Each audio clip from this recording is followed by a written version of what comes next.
In this video, we're going to talk about basic syntax of Java object-oriented programming. We have class and objects. So what is a class?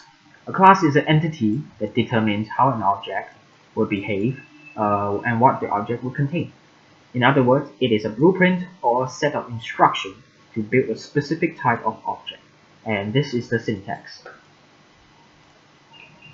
What is an object? An object is nothing but a self-contained component which consists of methods, properties to make a particular type of data useful.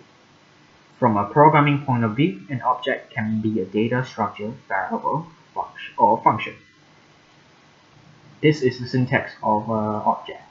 And the name of the object is called reference variable, and the class that contains it is called class name. What is the difference between objects and classes? A class is a blueprint or prototype that defines variables and the methods, functions, of objects. An object is a specimen of class. Software objects are often used to model real-world objects we find in everyday life. For example, where we use real-world objects, let's talk about dogs as a class. So their common characteristics of the dogs will be breed, size, age, color. These are considered data members.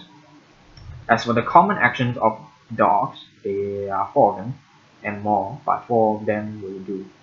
And they are eat, sleep, sit, and run. These are considered actions.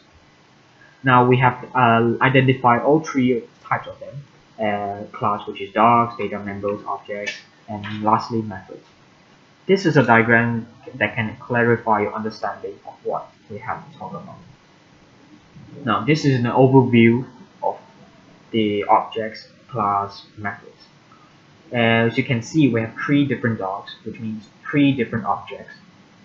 Although they have similar data members, but they have different data values. As you can see, the black numbers and the black words. Now this is what a source file actually looks like. In this one, we have a public class dog. So whenever we create a class name, we always use a noun. So be in mind of that. Not verb, not adjective, not adverb, just a noun. Inside this class declaration, we have instance variables, 4 of them, and 2 data types, string and integer. After that, we have another thing called method. Now this is how we name a method using verb like get info or perhaps run, eat. But whatever name you use as a method, it always ends with an empty bracket, as you can see right here. Be in mind that. You have to take in mind. Okay. Now in this method we have a return which will display this as output, regardless of the data type, regardless of the data value of this instance variables. Now we have a public static void main string arguments. This one is a main method. As you can see, this word main. We're going to explain it later. For now, let's look at this. Now this is how an object is created.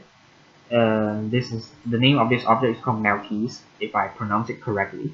It's created from the class called dog, and this is how we assign data values into those variables, also known as data members.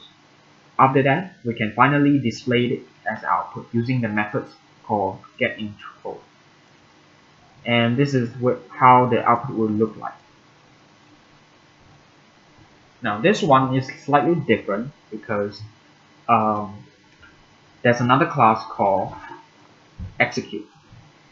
Execute is a different class, but it's written in the same source file.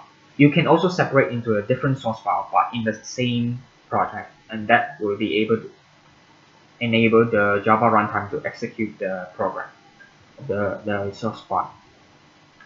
Another thing you need to keep in mind is that case sensitivity.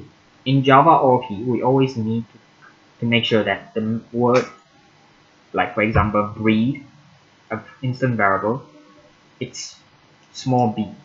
and here has to be exactly the same. If it's slightly different, like here we use big B or capital B, then there will be an error like unidentified or perhaps something is missing, you know. So it's really important to know this.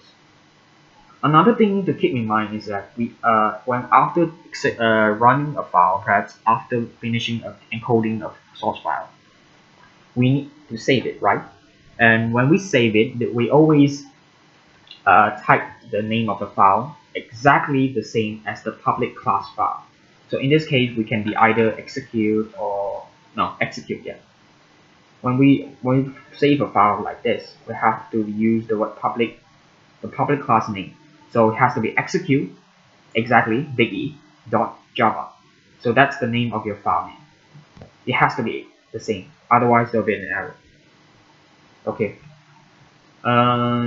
Let's proceed to the explanation of the main method. In the main method, we always have the word public.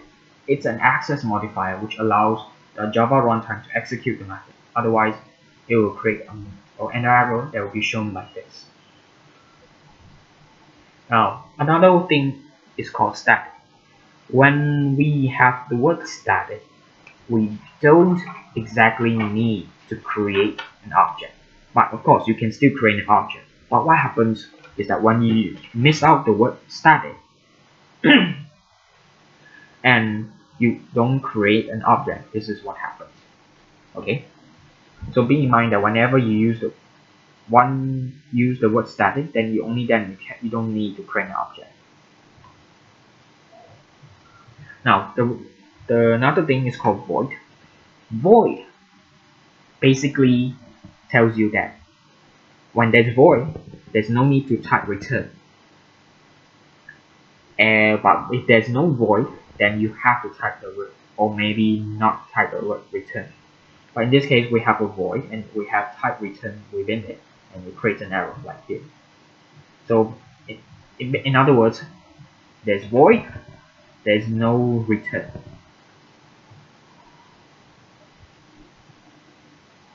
And another one, main, the word main basically means that this is a main method. There's no other reason at all. Now, the string arguments, so we're going to get back here. Okay, the string arguments, it's all about the output display. So when after this is typed and we print out the output, it will be displayed as a string array consisting of arguments. It doesn't matter whether the output data consists of numbers, low, doubles, or string. It will be displayed as a string array like this. And that's all for this video. Thank you.